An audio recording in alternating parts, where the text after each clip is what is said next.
Hello, তুমি বাসা থেকে আমাকে না জানায় চলে গেল, তারপর ফোন অফ করে রাখছো। আমার সাথে একবার দেখা তো করে তারপর যেতে বলবা। আমি কি করার ছিল ওখানে? তোমার বাবা তোমার ভাইরা আমার সাথে যে ধরনের ব্যবহার, যে ধরনের আচরণ করেছে, আমি ওখানে কিভাবে থাকবো আর কি বলবো? ওখানে গিয়েছিলাম তোমার বাবার সাথে কথা বলতে, রাইট? আমার কথাই শুনলো না। আমি এতবার করে বললাম যে আঙ্কেল আমি একটু কথা বলতে চাই। তোমার বাবার আশপাশে মানুষগুলা যেভাবে অস্ত্র নিয়ে দাঁড়িয়েছে। আমি ঢাকায় এসে তোমার সাথে দেখা করতেছি। আচ্ছা আচ্ছা ঠিক আছে। আমি বুঝলাম কি বাবার সাথে খারাপ ব্যবহার করলো, সরে বলতো ও অপমানিত হয়ে আমার সাথে পছন্দ করে চলে গেছে। আমি বুঝলাম না ভাই না, তোর বাবাকে তো তুই জানিসই না, আসতে বললে তুই শুভকে আসতে বললি? আসলো ছেলেটা, সুন্দর মতো কথা বলা যেত না? শুধু শুধু অপমান করে। তুমি কেন শুভকে এরকম? তুমি নিজেই তো আসতে বলছো বা খারাপ ব্যবহার করার কারণ ব্যাপারটা খুব সোজা। তোমার ফালতু সাথে তুমি দিব না, তবে একটা পলিটিক্যাল ব্যাপার।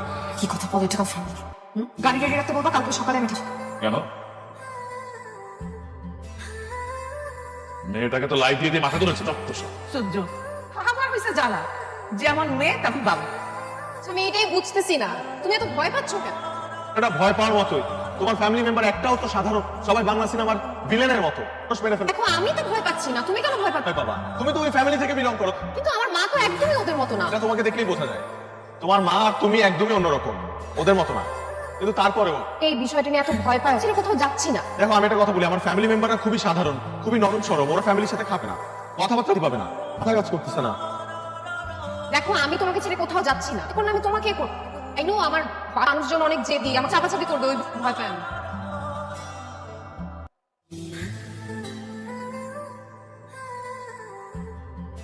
আমার এতদিনের গড়ে তোলা রাজনৈতিক ক্যারিয়ার সে ধ্বংস করতে তুমি শুধু শুধু আমাকে, সময় বদলে গেছে, এটা তোমাকে মানতেই। কোনো দিনই মানবে না। আমি কিচ্ছু মানে না। সময় যতই বদলায় তাই সবাইকে মানতে হবে। বাড়িতে নয়, এই দেয়ানগঞ্জে সবাই আমার কথা মানে। তুমি কি করে তোমার ছেলেদের সাথে প্ল্যান করো, খবর দিয়ে বাড়িতে নিয়ে আসো। আমি আগামী মাসের ভেতরেই সন্তু চৌধুরীর ছেলে জনের সাথে ওর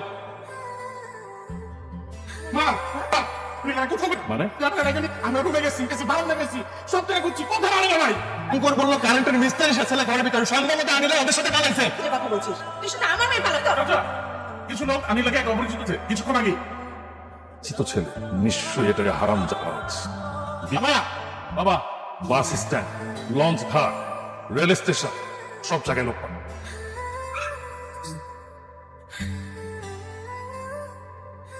একে ভালোবাসি সে, তার আজকে বিয়ে হয়ে যাচ্ছে। তার বাবা জোর করে ওকে দিয়ে দিচ্ছে। ভাই ভাই প্লিজ আপনি আমাকে বাঁচান। আমাকে ওর বাবার লোকজন। হ্যাঁ, আমি তো এইমাত্র কথা বললাম, কি অ্যাকশন নিচ্ছি। আমাকে তো সমিতি সাহেব ফোন করেছে। আপনি চিন্তা করেন। বললাম তো আমার সাথে মাত্র কথা হয়েছে। ঠিক আছে, আমি ব্যবস্থা নিচ্ছি। আচ্ছা, আমি জানাবো। এই যে লিডার, সালাম আলাইকুম লিডার। ঢাকার সেন্ট্রাল কমিটির এক বড় লিডার, সাংগঠনিক সম্পাদক। ও প্রেম জড়িত কোনো একটা ঝামেলায় তোমার এলাকায় আটকা পড়ছে। তুমি একটু ওকে সেভ করো। লিডার মানে ব্যাপারটা হচ্ছে কি লিডার, মেয়ের বিয়ের লিডার ঝামেলা চলছে লিডার। এর মধ্যে হ্যাঁ, আমি বললাম তো ঝামেলায় পড়ছে, তুমি আগাও। শোনো, ঢাকা থেকে বড় বড় লিডার ফোন করছে, দেখো পার্সোনালি যাও। আপনি যখন বলছেন তখন তো সেটা বেদ বাক্য লিডার। মানে আপনি যা বলবেন তাই তোমার করতে হবে লিডার। আমার মেয়ের যা হোক, আমার মেয়ের দেখাশোনা করার জন্য আমার দুটো ছেলে যথেষ্ট নেই। আমি এক্ষুনি যাচ্ছি। আপনি একটা কাজ করুন লিডার, আমাকে ওই ছেলের নাম্বারটা টেস্ট, আমি এক্ষুনি যাবো, ওকে সেভ করে নিরাপদ জায়গায়। তোর নাম্বারটা পাঠাচ্ছি তুমি। হ্যালো, আপনি মানে তুমি নিশ্চয়ই ঐক্যের কেন্দ্রীয় কমিটির সাংগঠনিক সম্পাদক। হ্যাঁ লিডার, মানে আমাদের এলাকার এমপি সাহেব তোমার নাম্বার।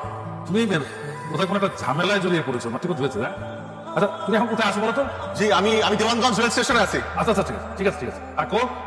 আমি এসে তোমাকে ওখান থেকে তোমাকে নিরাপদ জায়গায় পৌঁছে। চিন্তা করো না, এখানকার যে প্রভাবশালী সে আসছে। লিডার, তুমি কাকে মারতে এসছো? তুমি জানো ওকে? হ্যাঁ জানি তো, মেয়েকে উঠে নিয়ে যেতে এসছে। ও সেন্ট্রাল কমিটির একটা বড় সম্পাদক। আনিলাম বলনি কেন? ঢাকা থেকে বহু লোক আমাকে ফোন করেছে ওর জন্য। আর তুমি কিনা ওকে মারতে এসছো? তোমার কাছে কথা আপনার মেয়ের, কারণ আপনারা এগুলো পছন্দ করে না। আপনার মেয়ে আমাকে স্পষ্টভাবে বলে দিয়েছে যে নৈতিক পরিবারের ছেলের সাথে সংসার করুন, কারণ সে আপনাকে দেখেছে আর নিজের মাকে দেখেছে। সে সারা তার জীবন কষ্ট পেতে দেখেছে, তার পরিবারের প্রতি অবহেলা, ব্যবহার, মারামারি কাটা। কিন্তু বিশ্বাস করো, আমি তোমাকে প্রচন্ড ভালোবাসি, কারণ আমি আসলে চাইনি তোমাকে হারাতে। এবং এই কারণেই আমি আসলে আমার এই পদ